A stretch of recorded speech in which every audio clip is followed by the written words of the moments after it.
Hello everyone. Welcome to the Dr. Samuel Paul Memorial Lecture 2020.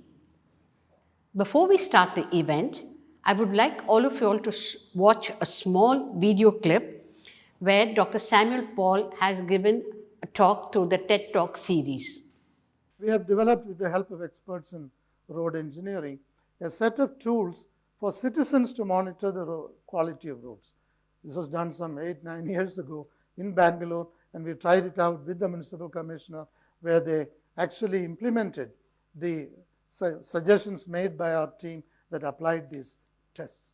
Today, you will be surprised to learn Government of India is adopting this and have asked for our help in trying this out in 7 states in India, practically all of them North Indian states. But we have done this in Orissa and Karnataka already. For lack of time, I want to say that civil society can do these things. And therefore, you will ask me, what are the lessons you learned? You may have done this because you had a personal interest or you had the time. How can we all do this? And the lessons I want to mention to you are the following. One, we need to have confidence that civil society initiatives of this kind, and I know many other groups are also now doing similar things in Bangalore and many other cities. But when we started and we had looked around, in Bangalore there wasn't anyone else doing anything of this kind. But those such groups have multiplied since we started. This means replication is possible in this, and we can network and achieve these things if we put our hearts and minds together. So civil society can make an impact is the number one lesson. Number two, although we are, especially as young people, many of you will be impatient, we have to remember that many changes, important changes in life, in governments, in the state, take time. We cannot rush these. Very often international donors, including corporates, are guilty of. They will give some money and say, next year I'll come and measure you. Tell us what is the impact you made. These things don't work that way. I gave you the reasons, the stages through which change comes about. So it takes time is another, and therefore patience in these kinds of efforts are very important. Number three, although we are critical of the state and say many negative things about government, realize or remember there are good people in government too. There are champions, people who found our work as an aid to them. So although you are critiquing them, they say, agree. Many of them are in this city and in many other cities. The Chief Minister of Delhi, she was agreeable to doing it, although she knows this will be critical of what she was doing. Finally, I would say that not only are there friends in government or people who can pick up these ideas and turn them into a reality, but it gives us as civil society or as citizens greater confidence. It builds our capacity. It creates motivation for us to go and network with others and achieve much more. Let me conclude by saying that in a democracy, vigilance of the citizens is key to good governance. We all know that. But how do we translate that into action? It is through initiatives of this kind that you and I can take in our own limited capacity. It is such small things that get replicated and grow into big trees in time. Thank you very much. I now request Mr. Gurucharan, Director, Public Affairs Center, to deliver the welcome address. Dr. A. Ravindra, Chairman of Public Affairs Center, Dr. Vikram Patel, the distinguished speaker for the day, ladies and gentlemen, welcome to the third Dr. Samuel Paul Memorial Lecture. We live in remarkably difficult times. COVID-19 has compelled all of us to reflect on the fundamental questions that are intrinsic to life itself, of morbidity, aging, and mortality. Issues that have swept across all countries and posed great challenges to how states might respond to this problem. We are honored that we have with us Dr. Vikram Patel, a distinguished teacher and practitioner and the professor of global public health at the Harvard Medical School with us today. And he will be delivering this year's Dr. Samuel Paul Memorial Lecture. On behalf of the Public Affairs Center, it is my privilege to welcome Dr. Vikram Patel. I would also like to welcome Dr. A. Ravindra, the chairman of the Public Affairs Center, besides being a distinguished civil servant, he is also an expert on urbanization, and more recently, his research interests have focused on geriatric care or the care of the elderly in our urban centers. And this time, the pandemic has really caused considerable stress to the elderly in most cities. So as part of the imperative of the unending human quest for knowledge and meaning, Public Affairs Center runs this annual lecture series to honor Dr. Samuel Paul. And today, Dr. Vikram Patel is going to be speaking on reimagining mental health in the time of the pandemic. Like all transformational institutions, the Public Affairs Center was founded by Dr. Samuel Paul in 1994 on a very simple idea, the idea of holding the state to account through citizen engagement.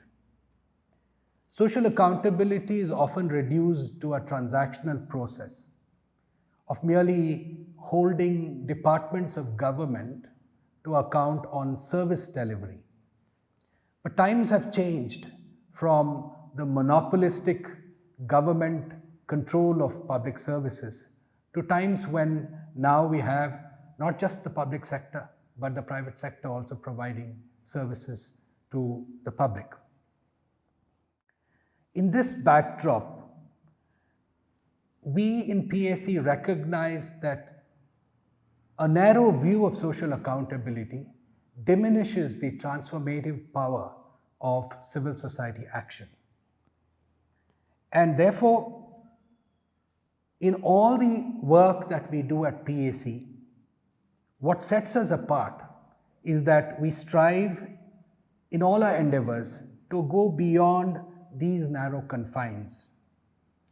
We as Team PAC recognize social accountability as a process at the intersection of a live democracy, the demands of a plural society, and the commitment to a liberal and progressive worldview. The annual Dr. Samuel Paul Memorial Lecture is our tribute to the man, his vision, and the institution that he founded. Perhaps most important of all, for all of us at PAC, it is also a reminder that we must at all times speak truth to power if we are to aspire to leave the world better than we found it. Thank you all for joining us today. Thank you so much, sir. May I now request Dr. A. Ravindra, Chairman, Public Affairs Center, to deliver the inaugural address. Dr. Professor Vikram Patel, Mr. Gursharan, ladies and gentlemen. It was at Dr. Samuel Paul's request that I joined the Board of Public Affairs Center 18 years ago. At the time, I had just retired as Chief Secretary to the Government of Karnataka, and I recall it was with some reluctance that I took up the responsibility of being a member of the board of what was then a fledgling. I had known about the Citizens Report Card, the foundational work of PAC, and had interacted with Dr. Paul on the potential of the new experiment in improving governance. Today, I look back with pride and a deep sense of satisfaction. PAC is 26 years old and has carved out a niche in civil society as an independent, evidence-based, and credible action research think tank. Credit for this in substantial measure goes to Dr. Samuel Paul, in whose honor we have gathered in virtual mode today. I had known Dr. Paul as erudite, soft-spoken, and an academic of outstanding credentials. He had served with distinction in India and abroad.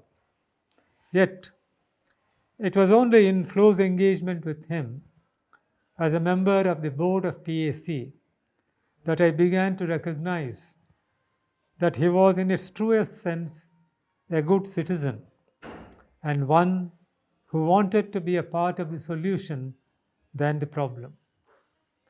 It was with growing admiration that I saw the remarkable vision and the untiring commitment of Dr. Samuel Paul to promote good public governance in India. Well before the concept of social accountability came into public discourse, Dr. Paul had recognized that the principal stakeholders, the citizen and the civil society, have an important role in the path towards a just and humane society. The relevance of his approach has gained greater salience recently and highlighted in the United Nations 2030 agenda that is circumscribed by the principle, leave no one behind. As PAC turns 26 and the world confronts one of its biggest public health challenges, we are staring at the changing paradigm. Two key challenges are re-emerging in our society today. The first is inequality. We must recognize that in the real world, there is no single homogeneous group that you might describe as the community. Instead, there are communities within communities with conflicting interests and competing demands. If there is one fact that has emerged from the economic and social disruption of COVID-19 that has brought in its wake, it is that the brunt of the burden of the pandemic has been borne by the disadvantaged and vulnerable populations. For them, it has simply been a question of choosing between life or livelihoods. The second is the fact that COVID-19 has overwhelmed the resource-constrained public health system in the country. In practice, this has resulted in several of the essential health services like immunization of children, antenatal care, and geriatric care being crowded out, affecting women, children, and the aging populations, perhaps with longer-term consequences. In this backdrop, we need to understand how, as communities, we can best respond to the pandemic, how we might together mitigate the adverse effects of this pandemic and others which might emerge in the future. The less visible, less known, but more important impact of COVID-19 has been mental health. It is befitting, therefore, that we have an exceptional scholar and mental health expert, Dr. Vikram Patel, delivering this year's Dr. Samuel Memorial Lecture. The theme of his talk, Reimagining Mental Health Care in the Shadow of the Pandemic, is extremely relevant in today's context. I believe people with mental health issues in India number a staggering 150 million. The psychological impact created by COVID-19 is evident from the increasing level of anxiety, stress, and uncertainty of the future experienced by the people. How do we tackle this huge challenge of mental trauma and agony associated with the pandemic? What are the new policies that we need to adopt? How do we mobilize the resources required? These are some of the questions that arise. I look forward to Dr. Patel's lecture and to learn from him as much as all of you do. Thank you very much. Thank you, sir. I request Dr. Meena Nair, Head Research at Public Affairs Center, to introduce our speaker for the day, Dr. Vikram Patel. Greetings, everyone. On behalf of Public Affairs Center, it is my honor and privilege to introduce our speaker for the Dr. Samuel Paul Memorial Lecture 2020, Dr. Vikram Harshad Patel. Dr. Vikram Patel, who holds an MBBS and a PhD is the Pershing Square Professor of Global Health in the Department of Global Health and Social Medicine at Harvard Medical School. He is an adjunct professor and joint director of the Center for Chronic Conditions and Injuries at the Public Health Foundation of India, honorary professor at the London School of Hygiene and Tropical Medicine, where he co-founded the Center for Global Mental Health in 2008, and is a co-founder of Sangath, an Indian NGO which won the MacArthur Foundation's International Prize for Creative and Effective Institutions in 2008 and the WHO Public Health Champion of India Award in 2016. Dr. Vikram Patel is a fellow of the UK's Academy of Medical Sciences and has served on several WHO expert and Government of India committees. He was a member of a group constituted by the Ministry of Health of the Government of India, tasked with writing India's first mental health policy and designing the National Mental Health Program for the period of 2012 to 2017. His work on the burden of mental disorders, their association with poverty and social disadvantage, and the use of community resources for the delivery of interventions for their prevention and treatment has been recognized by the Chalmers Medal from the Royal Society of Tropical Medicine and Hygiene, UK, the Sarnath Medal from the US National Academy of Medicine, an honorary doctorate from Georgetown University, the Pardas Humanitarian Prize from the Brain and Behavior Research Foundation, an honorary OBE from the UK government, and the Posey Leadership Award from Austin College. He was listed in Time magazine's 100 Most Influential Persons of the Year in 2015. Dr. Patel's research has galvanized policy, civil society, and donor action to address the large unmet need for care for people with mental disorders, both in low and middle income countries and in low resourced contexts of high income countries. Hello. Let me start by firstly acknowledging what a privilege it is to be invited to deliver this year's Samuel Paul Memorial Lecture. The subject of my lecture is mental health, and I'm certain that many of you, on hearing the words mental health, must immediately imagine mental illness. The image that probably crosses your mind is that of someone who's extremely sick and behaving in a very strange way. But mental health is much more than that, and it is certainly much more than just the absence of mental illness. I'd like to quote verbatim from the World Health Organization's definition of mental health. Mental health, according to the WHO, is a state of well-being in which the individual realizes his or her own abilities, can cope with the normal stresses of everyday life, can work productively and fruitfully, and is able to make a contribution to his or her community. What a broad definition. And when you think of this particular definition, it becomes obvious that mental health is our greatest personal asset. It is important to each and every one of us at every single moment of our lives. In a simple way, I think of mental health as really being characterized by a trimurti, three core features of the human experience: our thoughts, our feelings, and our behaviors. And we're constantly taking our mental health for granted. It would be true to say that we only become aware of our mental health when it is impaired, when it is affected negatively. Now, some of you may be wondering, how can we distinguish mental health problems when they occur? Well, there is no hard line in the sand that allows us to do so. For example, there is no blood test, there is no X-ray. Instead, what we rely on is three different characteristics of the experience of mental health. The first is how intense and pervasive are the experiences that are affecting our mental health negatively. The second is how long have these experiences been lasting. Typically, we often think that 2 weeks is a long enough period so that experiencing negative feelings, thoughts, or behaviors for more than 2 weeks constitutes a problem. And the third is, how much is this interfering with our daily life? For example, how much is this interfering with our relationships at home or with how productive we are at work?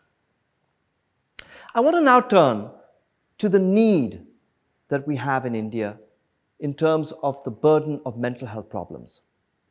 We have a very good data source for this, and I want to start with that. The National Mental Health Survey, commissioned by the Ministry of Health and Family Welfare of the Government of India and published in 2016, is the largest and most comprehensive assessment of mental health need in the country. It surveyed more than 30,000 adults, sampled from around the country, and reported that about 10% of India's adult population met criteria that I just mentioned earlier for a clinically significant mental health disorder. You can do the maths. That translates into about 100 million Indians at any given point in time who suffer from a mental health disorder. We have also a number of other very useful data that depict the burden of mental health problems, most notably the suicide data. We now know that India is sometimes referred to as the suicide capital of the world, and for good reason. 1 out of every 3 female suicide deaths that happen in the world happen in India, and 1 out of every 4 male suicide deaths happen in India. Of course, India's population only accounts for about 10% of the global population, and so you can see this is a disproportionate burden of suicide in this country. We also have rising rates of a number of other mental health problems, particularly alcohol, as well as other substance use conditions. And then let's not even think about children, for whom mental health problems have almost completely been neglected and in whom we have very little empirical data on burden. People with mental health problems suffer a whole range of denial of fundamental rights, not just the denial of the right to good quality care, but the denial of rights to freedom, leading to incarceration not just in prisons but also in some of our mental hospitals, many of which were built during the British colonial era and have changed very little since then. The National Mental Health Survey of India reported that more than 90% of people with a mental health disorder had neither sought or received any care in the previous 12 months. This is, of course, primarily because India spends very little on mental health care. Only about 1% of our overall health budget is spent on mental health. And even that 1% is mostly spent on psychiatric hospitals. It might amaze some of you to learn that nearly 80% of all inpatient beds for mental health care are located in about 40 psychiatric hospitals, the majority of which were built before independence. Now, this was the situation before the pandemic hit. The advent of the COVID-19 pandemic has put health systems around the world, including India's, under its sternest test ever. This time, I believe the mental health crisis will be much, much greater. And it will affect not just India, but the entire global population. Indeed, it would be fair to say that mental health has never been more central in our lives. And if we leave the virus itself aside, it would be fair to say that mental health is the second most important health concern in the times of the pandemic. Now, mental health has become a key concern for many reasons. And of course, we can start with the most important reason of all, the great uncertainties that we're facing in our daily lives. So many different uncertainties. How dangerous is the virus? How easily does it pass from one person to the next? When will we have effective treatments for the virus? Will a vaccine be effective? And if a vaccine is effective, when will I have access to the vaccine? There are the real damage caused by the virus to our daily lives. For example, falling sick, or people around us falling sick, and tragically, occasionally, that person may even die. And then there are the social consequences of the policies to contain the pandemic. Physical distancing has been profoundly distressing to many of us, particularly older people, as well as young people who rely so much on social contact and social support for our daily lives. The economic recession that all of us are constantly worried about is another major factor, because so many of us have faced a great impact on our daily livelihoods. And so many of us are looking ahead with uncertainty about the security of our jobs and our employment. Now, we have minimal data on the impact of the pandemic on mental health in India, but a recently published national online survey from Bangladesh points to a rising burden of mental health problems. That survey, which was done in April of this year, showed that about 1/3 of all the respondents met criteria for suffering from a depressive disorder, and there were very high rates of suicidal ideation as well. Now, what might be the causes of this increase in mental health problems? For me, the immediate cause is uncertainty. We know that uncertainties are profoundly damaging to our mental health. And I've just explained to you the range of uncertainties that we're facing. And so it might be fair to think of the rise in anxiety, hopelessness, depression, irritability, sleeplessness, and so on, as a normative reaction of the human minds to the extraordinary uncertainties that we're facing.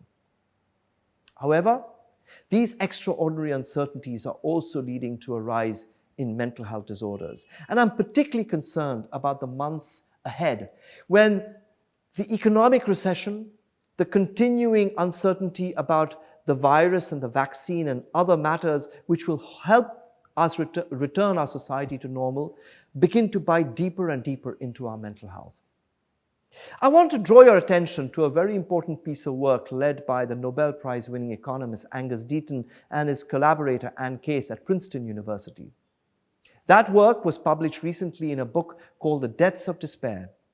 It documented the causes of the reduced life expectancy in working-age Americans following the 2008 financial crisis. Much of this reduced life expectancy was driven by suicide and substance use. And the authors really draw our attention in the title of their book as to the reason for this increased mortality. They poignantly describe these deaths not due to hunger, not due to the lack of shelter, not due to the extreme poverty that we associate with mortality, but because of the loss of hope. Despair as a word captures the loss of hope. This was because people had lost hope, a sense of purpose, a sense of meaning for their lives. And they had turned to substances as well as developed depression, which ultimately killed them. I believe the potential for deaths of despair is very great in India and indeed across the world. Because this time round, the economic recession is a global one. It hasn't only affected one or two countries, it's affected almost all countries of the world. India shares many of the ills of American society, and I can say this because I live and spend my life in both countries. India, for example, has some of the highest levels of inequalities in the world. And this pandemic has only further increased those inequalities. And we know inequality is profoundly damaging to health and well-being of all people. But in addition to inequalities, India has a very fragmented healthcare system. And as I described earlier, its mental healthcare system was already underperforming greatly even before the pandemic. India also has amongst the highest levels of poverty in the world. And this toxic combination of the largest number of absolutely poor people in the world, combined with a fragmented healthcare system and the rising social determinants of poor mental health, spell a very dangerous tide for mental health problems in the months and years ahead. I call it a perfect storm for poor mental health. I also want to draw our attention to the fact that not everybody is equally affected by the pandemic. And a few particular groups in our population deserve specific attention. The first is women. We know that women already have a greater risk of suffering from common mental health problems like depression and, in our country, suicide, particularly amongst young women. Well, the pandemic has disproportionately affected women. For example, it has increased their risks to suffer violence and abuse Because women living with violent partners have been locked down with their partners in their homes, and services for women who are experiencing domestic violence have been halted. A second very important vulnerable group is young people. This is for many reasons. We need to start by acknowledging that youth is the risk age group, the maximum risk age group for the development of mental health problems across the life course. About 3/4 of all mental health problems that we see in adults have their onset before the age of 24. But in addition to this, young people have faced a disproportionate burden of the containment policies, notably because of the closure of educational institutions, but also because young people are at the cusp of entering the job market, and we know how profoundly damaging the pandemic has been on the job market. And a third group that I want to draw attention to is people who already had a mental health problem even before the pandemic hit. We now have evidence from the US, for example, that people with mental health problems like depression and psychosis are much more likely to get infected by COVID-19. And we also know from these same data that when a person has both a mental health problem and COVID-19, they are much more likely to suffer serious effects due to COVID-19, and indeed much more likely to die as well. Due to the pandemic, essential health services have been halted across the country, and these essential health services include mental health services for those individuals who had pre-existing mental health problems. I want to now turn to the response that we've seen in the country over the last 10 months to the mental health needs of our population. Well, let me start by again reminding ourselves that the mental health system in India has been very, very under-resourced even before the pandemic. But even the little resource that is available is almost entirely focused on highly specialized providers, most of whom work in cities and in the private sector. There are only about 5,000 mental health professionals in India. As a reminder, this is a smaller number than in many of the states of the US. And most of these mental health professionals live and work in urban areas, and the vast majority of them are in the private sector. But it isn't just the supply of these professionals that is a problem. It is also the kind of mental health care they offer, which is very heavily biomedical. It is focused on what I call the 3Ds, focused on doctors, diagnosing people with mental disorders, and offering a prescription of drugs. And we know that most people in India reject this very narrow biomedical approach to understanding their mental health problems. While there has been a flourishing of initiatives to address mental health care through telemedicine platforms, and I think this is a very welcome development, because what it's done is it's helped enable access to mental health professionals even in remote areas of the country, provided you have access to the internet, of course. Another very welcome aspect of this sort of telemedicine intervention is that for the first time we're seeing greater importance being given to psychological treatments and counseling interventions. As I mentioned earlier, most mental health care prior to the pandemic was focused only on medicines. You can't give a medicine on telemedicine, and so perforce we've seen mental health professionals finally turning their attention to psychological interventions. However, telemedicine has one very, very important limitation. You need a good quality internet service for that. And we know that the vast majority of Indians, particularly low-income populations and those who live in remote and rural areas, have very poor access to the internet or to devices that they can use to access telemedicine. So, telemedicine will only further be enhancing inequalities, because inequalities in India include the digital divide.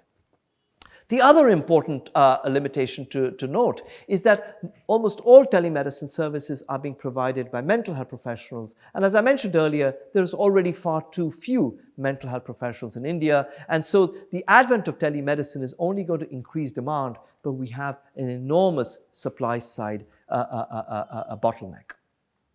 So what might be the way forward?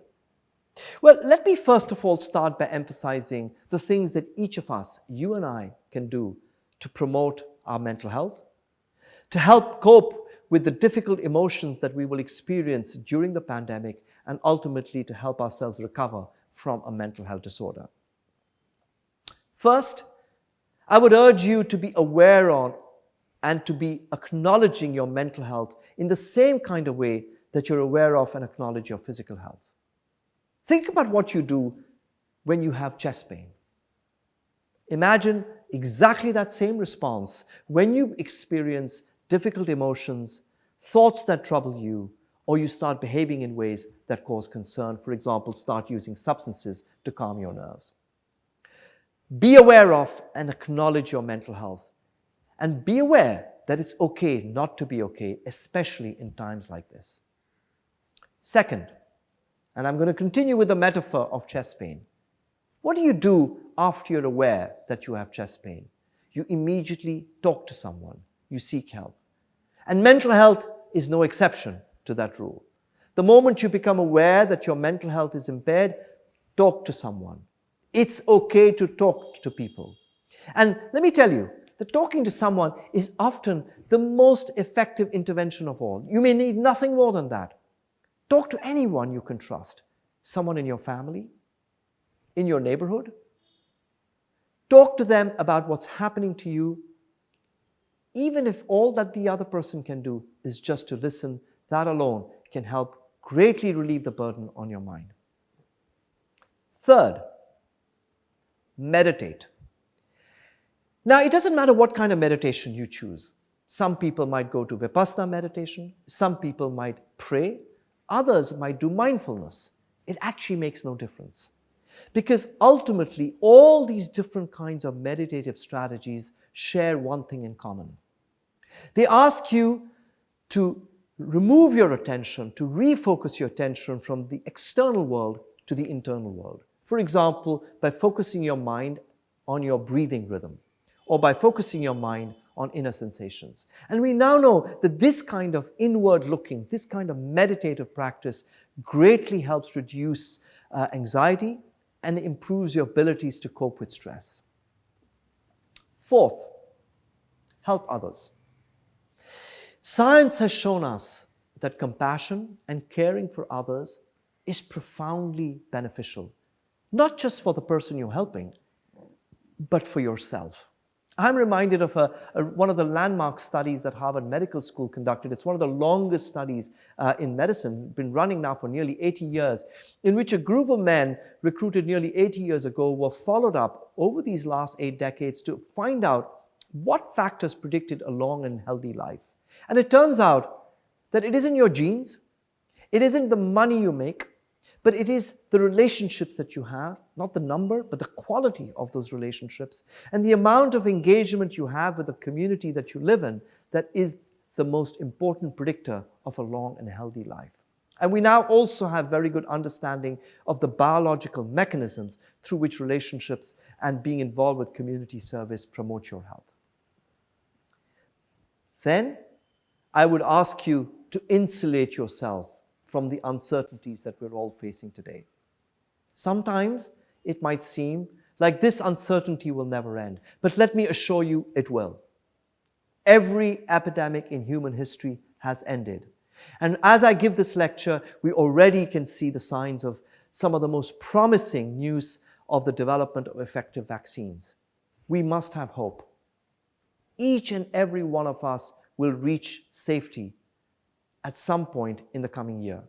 Of course, some of us may travel faster on our yachts, but each of us, including those of us on rowboats, will reach safety soon.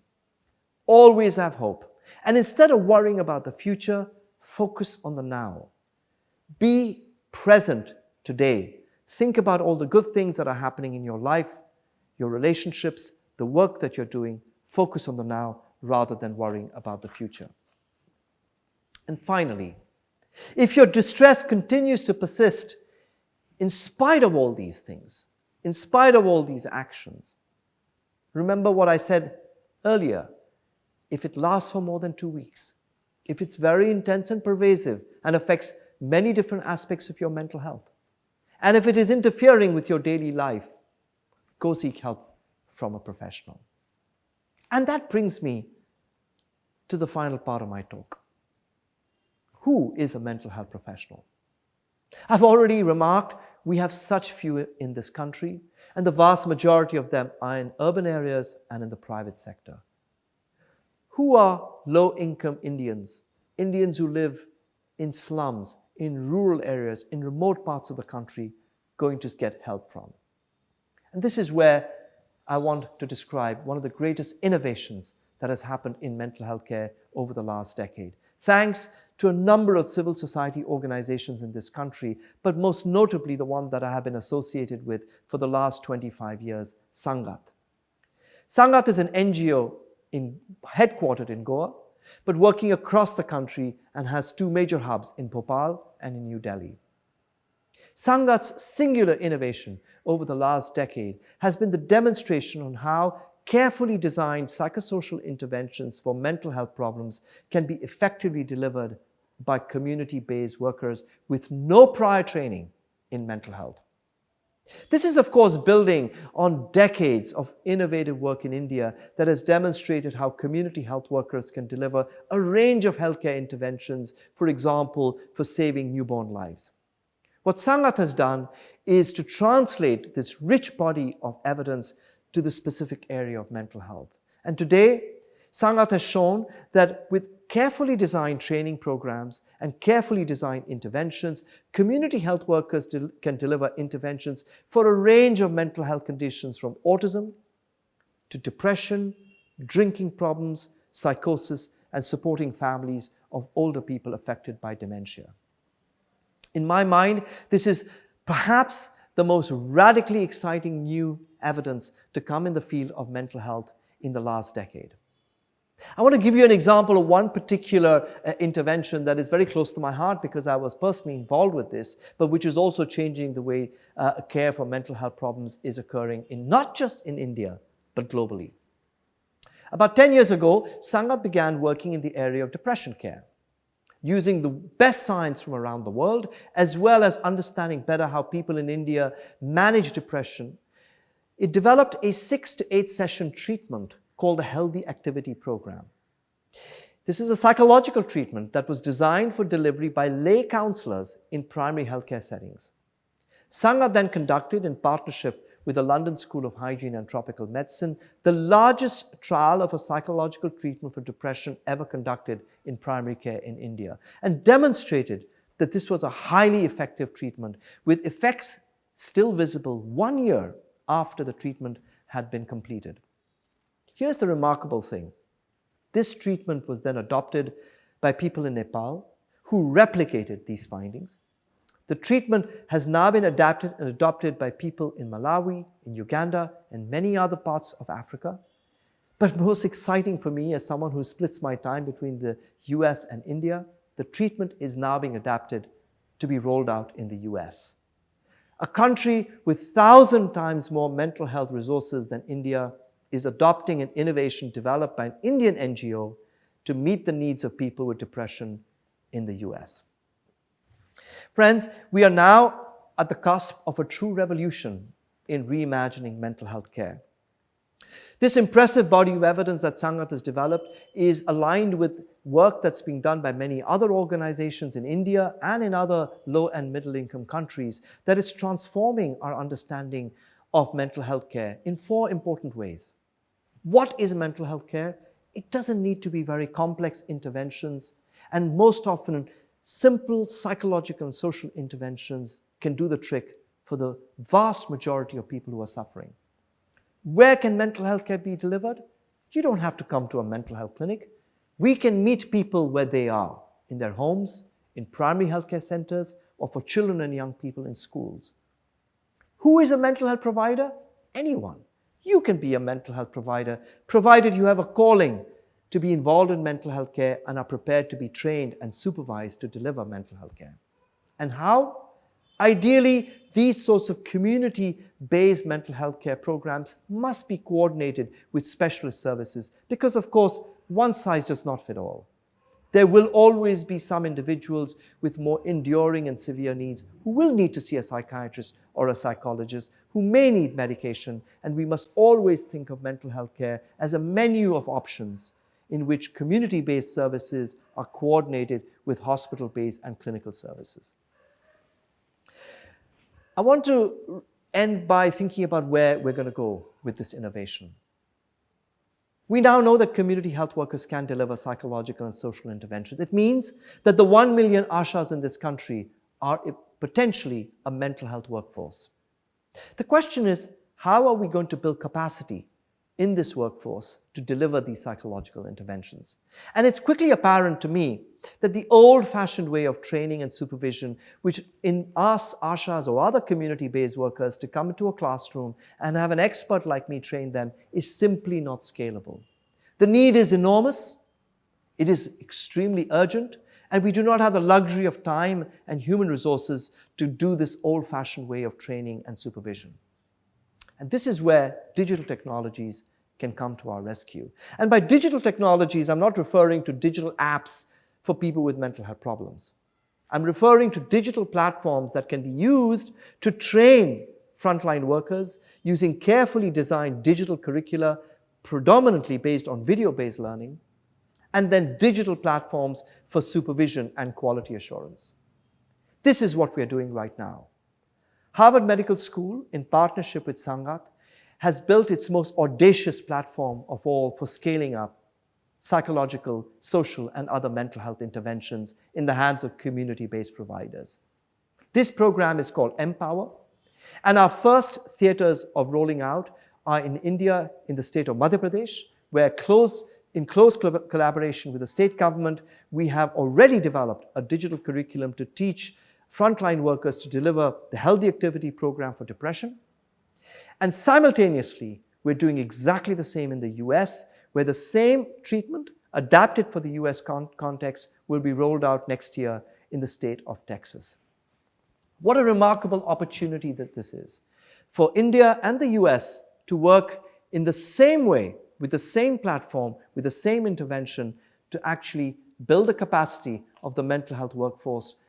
Our initial offering is depression, but over the next year, we are going to expand this to acute crisis counseling, trauma-related mental health interventions, drinking problems, and parenting interventions for very young children. But I want to conclude by thinking about the threats to this audacious vision. About 20 years ago, I have a very good memory, which I will share with you.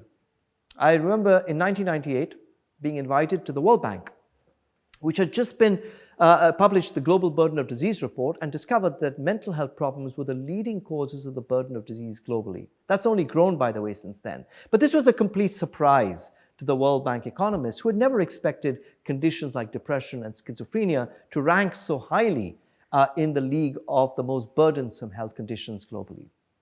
So we were invited in as mental health experts to advise them about cost-effective interventions. And we said, this is the great science that we have on how we can prevent and care for mental health problems. This is what the World Bank should now champion alongside other health conditions. We were so hopeful that that would happen. But then came the Millennium Development Goals of 2000, and mental health was nowhere to be seen. Mental health was pushed back into the shadows by the MDGs, which prioritize HIV, TB, and malaria, very important conditions, of course. But it was so sad that in spite of all the knowledge that the World Bank itself had generated, it chose to ignore mental health. 5 years ago, the UN corrected this. In the Sustainable Development Goals that were approved by all nations of the world, mental health was acknowledged alongside all other health conditions as key priorities for universal health coverage. Again, we were very hopeful. This would translate into more resources. But here we are in 2020, and the pandemic is upon us. No doubt, there's a lot of acknowledgement and conversation about mental health. But will there be money to back it? I fear that once again, the entire public health agenda will be hijacked by one disease, and health systems will have to pay the price for that. And we as a broader community must demand that the single most important lesson to emerge from this pandemic is not to fight around improving access to one disease or that condition or this health problem, but to strengthen the fundamental healthcare system for universal health coverage. And as part of universal health coverage, mental health must be given a fair share, indeed I would say parity, with physical health in how resources are allocated and how health workers respond to needs in the community. Mental health problems were already a leading cause of suffering even before the pandemic. And that need is only going to grow in the months and years ahead. This presents a historic opportunity for us to reimagine our healthcare system more broadly and our mental healthcare system more specifically. We need not only more money, but we also need to be guided by the best science about what works for our communities, how we can redeploy existing human resources to deliver mental health care to our people. We need to reimagine mental health, not just as a biomedical problem, but as a global public good that is a personal asset to each and every one of us, that is important to all people, especially young people, and is central to our sense of self and to the economic notion of human capital. And to do this, we need to embrace not a narrow biomedical perspective on mental illness, but a much more diverse set of experiences and strategies that really reflect the nature of mental health in our communities. Thank you very much. Now, the floor is open for question and answers. Thank you, Dr. Patel, for an excellent lecture situating COVID-19 in the wider context of the social and economic disruption that it has brought in its wake. A direct impact of COVID-19 has been the sharp increase in common mental disorders, typically manifesting as depression, resulting tragically in several suicides, some of which have been very high profile. I was just wondering whether there can be a response to common mental disorders, especially depression, from a community setting rather than a clinical setting. And if yes, what might civil society organizations like the Public Affairs Center do to help the process of community response? Thank you. So I've already, described the role of community health workers in the delivery of psychological and social interventions, but I want to really respond to this question by focusing on what can communities as a whole do. I think we can do a lot by, first of all, recognizing that not everyone is equally affected by the pandemic and focusing on support strategies for those who are disproportionately affected, such as those who are low income, the migrant workers, for example, who are returning from the cities, children and adolescents, by essentially providing greater support to them. I'll give you one small example. When we know that there is someone in the community who is living alone, we could do very important things to reach out to that person. We don't have to have physical contact. We can even do contact without physical proximity and say, can we help you? Can we support you? Is there anything you need? Reaching out to one another is profoundly important here. And as I mentioned in my lecture, this isn't only charity for the person you're reaching out to. Remember that you're also doing something profoundly helpful to promote your own mental health. Dr. Vikram Patel, I would like to ask you a question. During the period of stress caused due to COVID-19 pandemic, there has been a considerable mental health and trauma on the workplace as well as the family. How to deal with such situation and to prevent them? Well, I've already mentioned in my lecture what each of us as individuals can do to promote our mental health and prevent mental health problems. So I want to really respond to your question by focusing on what can workplaces do. Now, I've had the very good privilege of working with my colleague Shekhar Saxena and a civil society organization called Arogya World over the last 6 to 7 months to develop a set of strategies that workplaces can institute to create mentally healthy workplaces. And this is part of Arogya World's broader healthy workplaces strategy. The good news is there was a lot of evidence we identified that workplaces could implement for promoting mental health, for helping workers cope with the stressors that they face every day, but especially right now due to COVID-19, and also to help people in the workforce who have mental health problems recover. These guidelines are now published by Arogya World. You can very easily access them from the Arogya World website. But just as one example of a policy, we have called for a mandatory induction module for all new workers on mental health, to acknowledge the importance of mental health, to let the worker know that the management does not consider conversations about mental health as being something to be fearful of, to be ashamed by, or to worry that, oh my God, if I talk about my mental health, I might lose my job. That's just one example to destigmatize mental health in the workplace. But there are many other strategies, and I'd encourage your viewers to go and look at the Arogya World website to download the mental healthy workplace framework that we've developed for them. Hi sir, this is Sahitya and I work as an associate data scientist at Public Affairs Center. During the pandemic, a lot of people like the frontline health workers and the daily wage workers have risked their life daily to avoid financial hardship or help the community. What do you think can a government do in order to ensure mental health of the collective society? This is a really, really huge challenge facing not just millions, but billions of people. Only a small proportion of the world's population has actually seen their wealth grow. They're mostly people in the technology sector. The vast majority, and in India, 80% of our workforce is in the daily wage workforce, or informal market. You know how much those areas of the employment sector have been profoundly affected by the pandemic. So it's very hard to imagine individuals alone coping with this. We need very strong structural policy interventions in the form of direct cash support. Many countries in the West, for example, have provided direct income support to their people. There are all kinds of universal incomes or cash transfer programs. I see no reason why in India we are not providing direct cash support. Not only would this help buffer the poorest of the poor from hunger and all the effects of acute poverty, but let me tell you, it'll also help kickstart the economy. Because without money, how are people going to spend anything? And without spending, how will we get the demand that is so essential for the economy to kickstart? So I would say policy interventions that directly support cash transfers to the majority of our people is the need of the hour. Hi, Dr. Patel. My name is Isha, and I work at Public Affairs Center.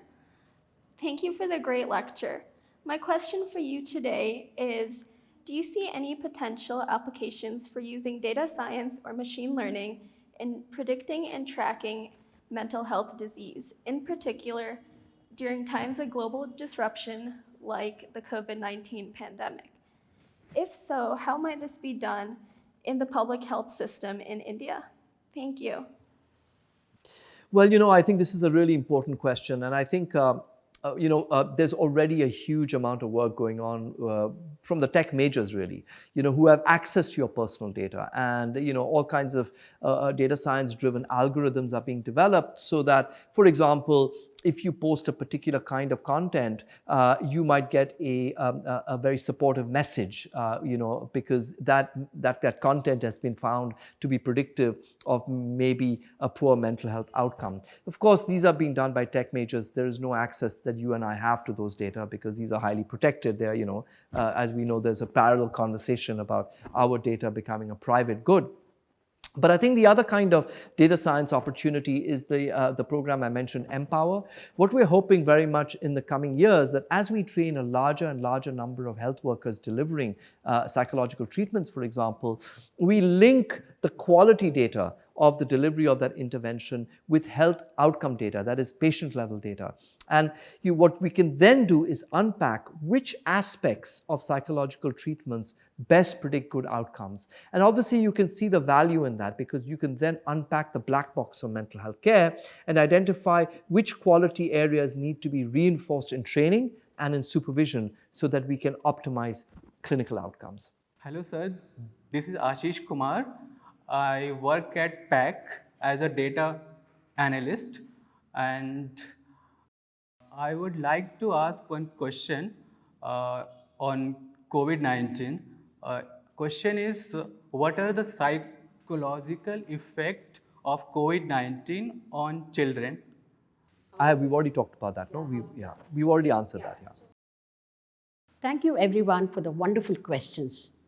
So like every program, we also come to an end. So I request Mr. S.S. Iyer, Head Admin and Finance from Public Affairs Center, to deliver the vote of thanks. Ladies and gentlemen, it has been an educative session by Dr. Vikram Patel on the issues concerning mental health, especially due to COVID-19 pandemic. At the outset, we are grateful to Dr. Vikram Patel for taking time from his busy schedule and delivering the Dr. Samuel Paul Memorial Lecture. We also thank all of you for attending the Dr. Samuel Paul Memorial Lecture and look forward to your continued support to all events and activities of Public Affairs Center. We also thank the media for their constant support to all the activities of PAC and hope that this support will continue forever.